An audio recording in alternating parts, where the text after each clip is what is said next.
Hi, it's me, Ingrid INFP, and welcome to Medical ABCs. And we're going to be talking about the thyroid and endocrine diseases, so diabetes. Endocrine means that it comes from the hormones, and the thyroid and diabetes are the two biggest endocrine diseases. There are other kinds of endocrine diseases that are less common. So let's get into it. Diabetes. There's type 1 and type 2 diabetes. So the most common one that people talk about is type 2 diabetes, but type 1 diabetes is the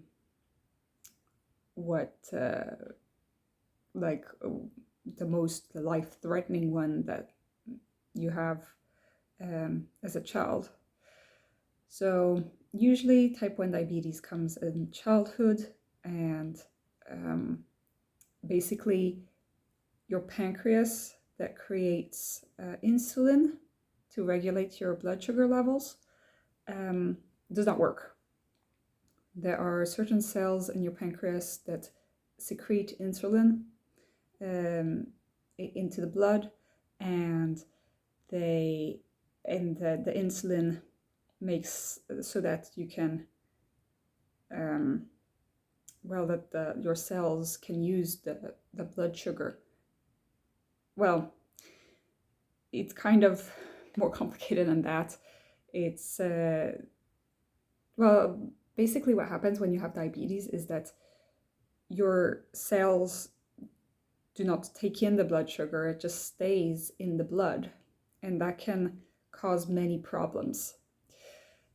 So type 1 diabetes is that your body does not produce enough insulin, and therefore you get a lot of sugar in your blood, and mostly it's something that you have as a child. You still have it as an adult, but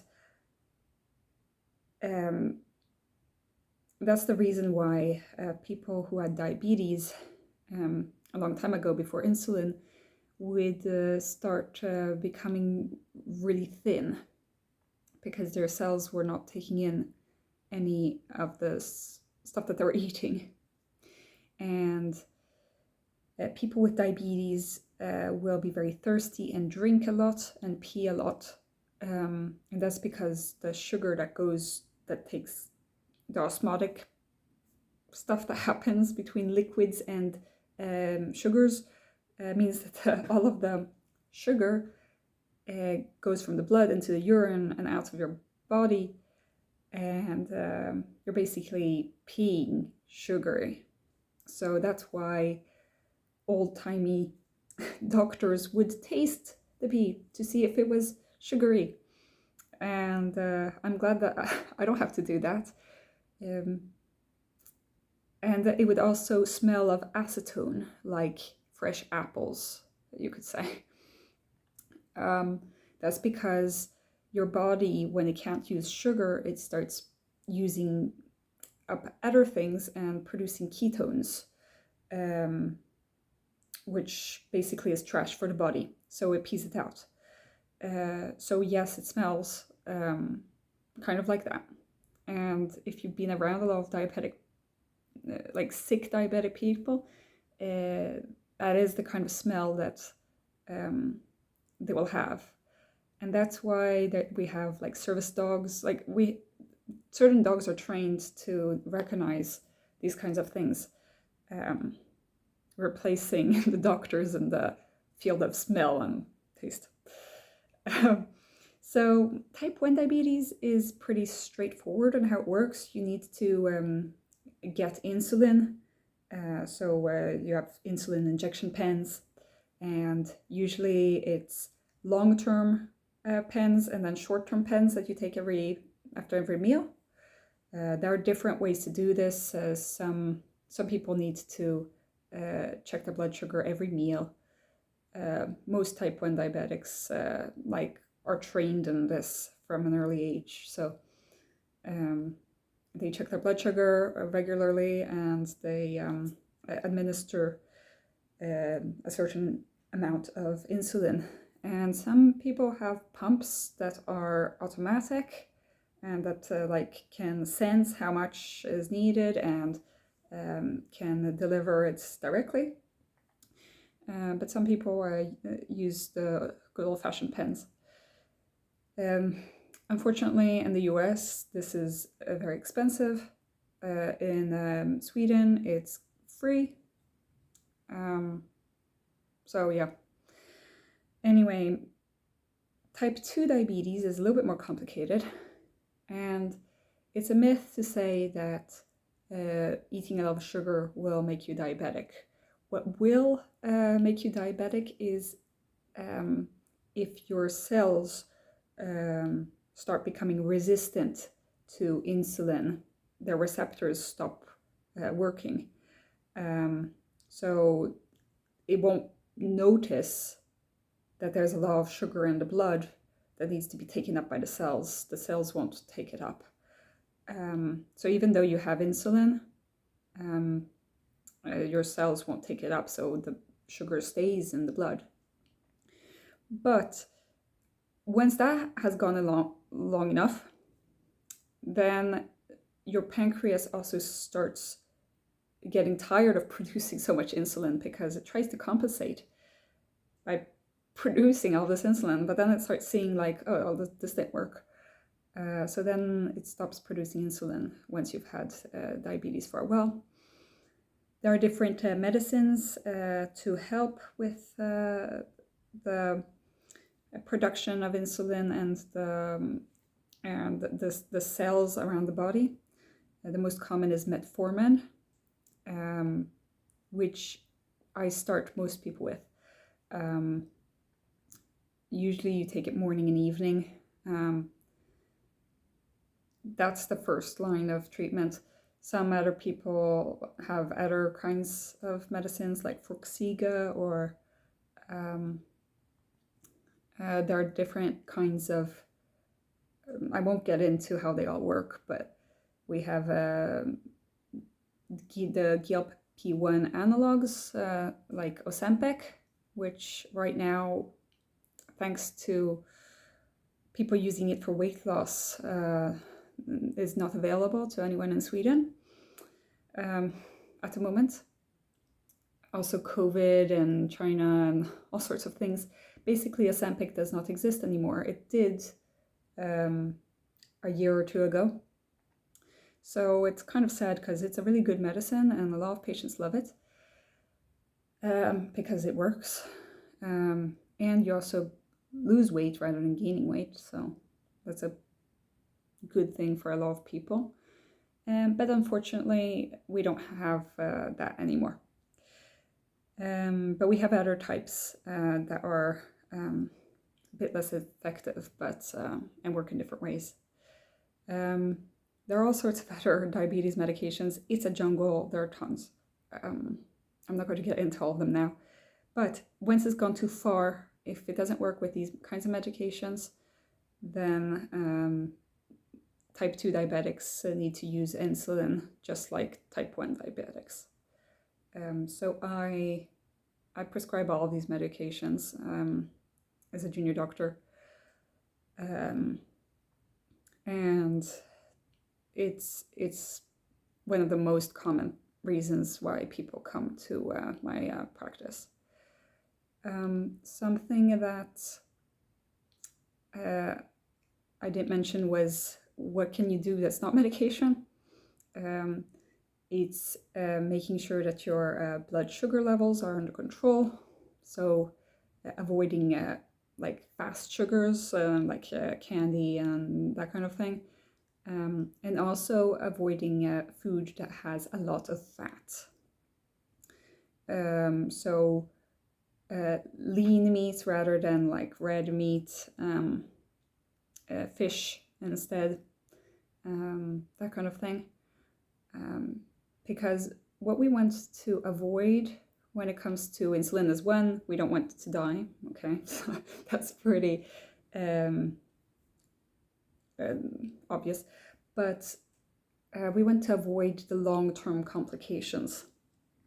And The ones that are like the most dramatic is becoming blind or losing the feeling and circulation in your feet, which is why in the old days people would get their legs amputated if they had really advanced diabetes.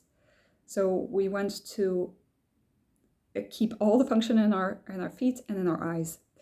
And the reason why is because blood sugar destroys blood vessels, small blood vessels, but also big blood vessels, and nerves. So the nerves in your feet with the feeling, and the circulation in your feet, and the circulation in your eyes. There's also your kidneys. We don't want the kidneys to fail because the kidneys are very sensitive to blood sugar because they filtrate all of the blood out into the urine. So the kidneys have to be checked on, so we take blood samples for this during yearly checkups.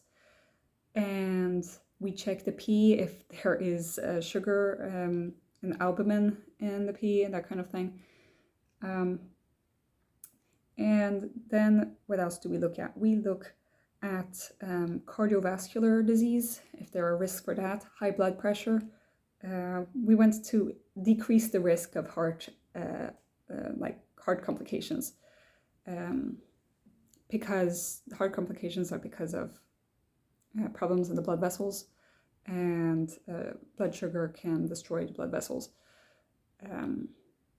So yeah, also risk for stroke, that kind of thing, if you have high blood sugars or high cholesterol levels, that kind of thing. So we look at a lot of things, but in general it's neuropathy, nephropathy, kidneys, and ophthalmopathy, eyes. And so those are the three that we look for and try to prevent and try to catch early. And that's where diabetes gets dangerous.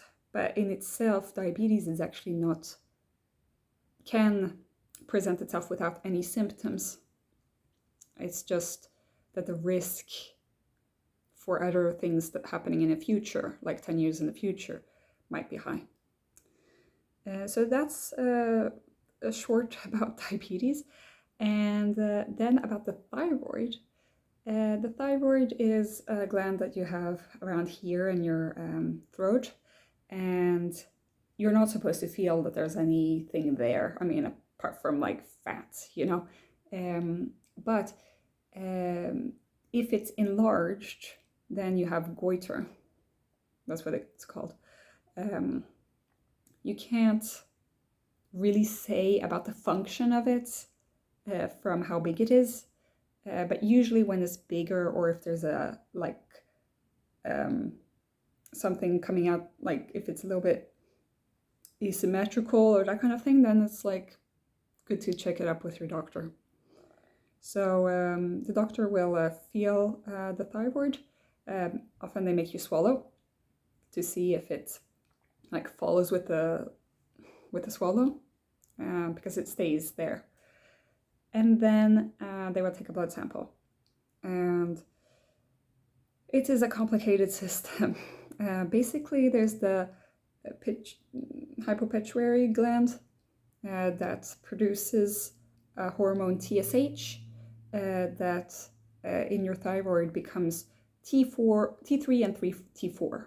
And those are the thyroid hormones that go through your body and that make sure that everything is running smoothly, that your metabolism works. So that's why when it doesn't really work, there comes a lot of diffuse symptoms, because this hormone can affect all sorts of different parts of your body. There's hyperthyroid and hypothyroid, which means that you have a low amount of thyroid hormone T3 or T4. When T3 and T4 are high, TSH is low, and the other way around, because there's a feedback system, there's a feedback loop. So your thyroid, like if it's producing a lot, then it will say stop to the pituitary gland in your brain, like stop producing TSH, we have enough now, and vice versa.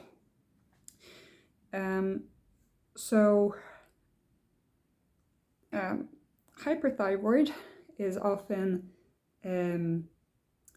it's more dramatic, I would say. Usually the eyes start poking out, people have trouble sleeping, very restless, stressed out, because this is kind of having too much of this hormone will make you like speed it up, kind of. So a lot of people feel really like sweaty and stressed and warm and like not great.